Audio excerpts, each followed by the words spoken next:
smell of elephant dung, sound of birds and monkeys on the trees. Welcome to the Udawalawe National Park.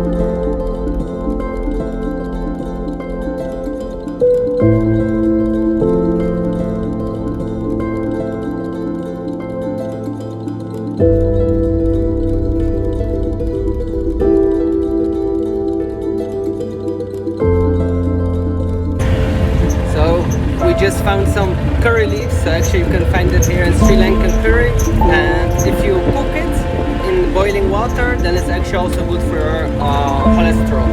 So if you want to be healthy, cook it and drink it. And grey hair.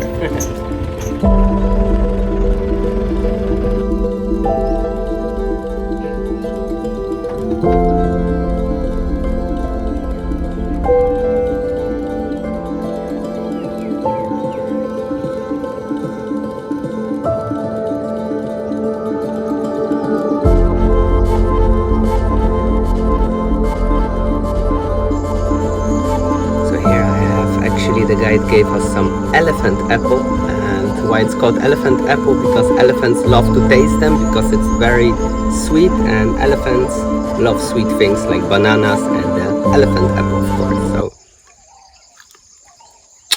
So I'm the part of the elephant family.